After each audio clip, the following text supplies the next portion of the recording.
Hello, my name is Daniel Focarino, and this is my week 3 assignment for FTE211. Today's date is July 27th. Okay, so first thing what we're going to do is we're going to go ahead and clear this, make sure it's good. There's no ammo, live ammunition. I'm going to visibly and also physically check, make sure there's no rounds in there. Firearm is now clear, and we can now proceed to disassembling the firearm. Okay, so now everything's disassembled, and I'm going to go over 3 components, go over their critical dimensions, and a little bit of backstory into them as far as failures that could be with them, associated, also any kind of damages they may experience, and other components that are related to it. So using the random number generator, the first part number that I've got is the extractor. So this piece right here in our lecture states that the critical dimensions are the extractor and the condition of the claw. So pay close attention to this part right here. If this part were to ever become damaged or broken, then it could relate to a malfunction as far as ejecting the round out of the chamber or extracting it out of the chamber, and then that could also cause a failure right there.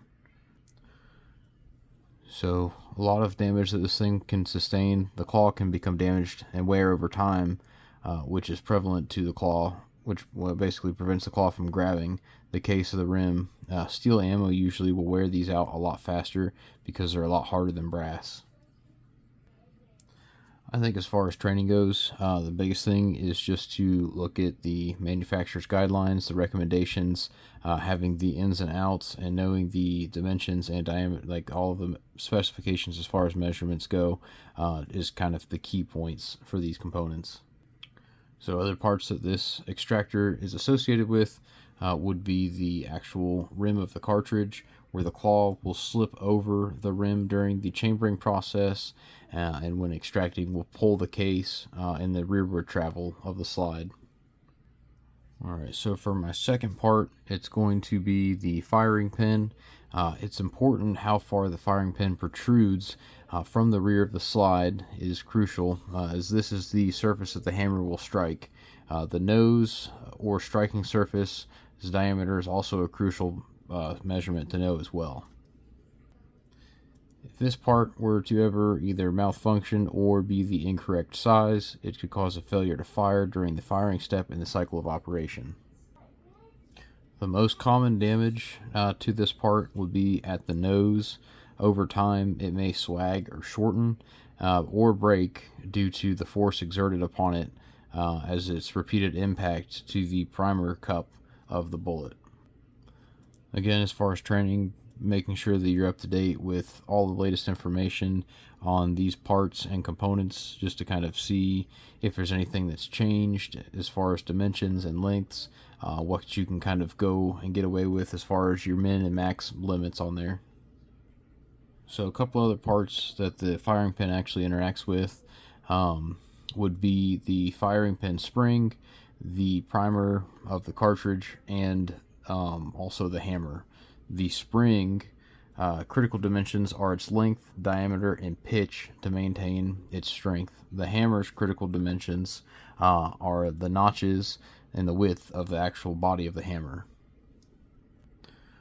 Alright, so for my last part, it's going to be the barrel bushing right here. The critical dimensions for this component are the lugs that fit within the slide channels.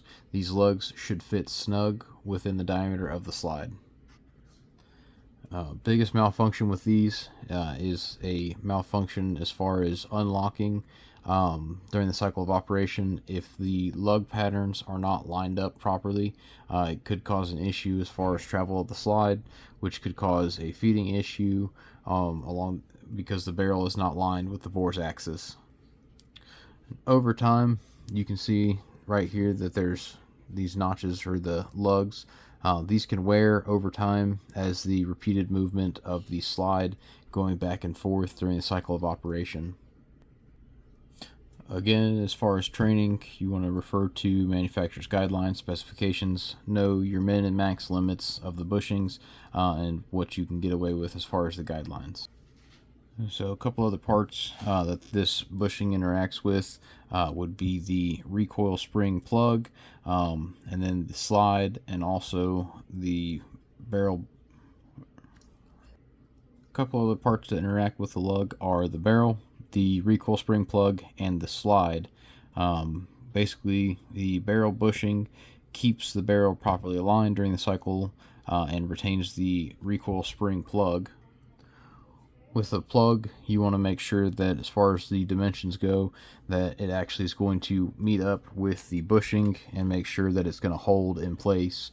Otherwise, it's not going to hold that spring tension on there, and it's going to end up just popping that spring out of there.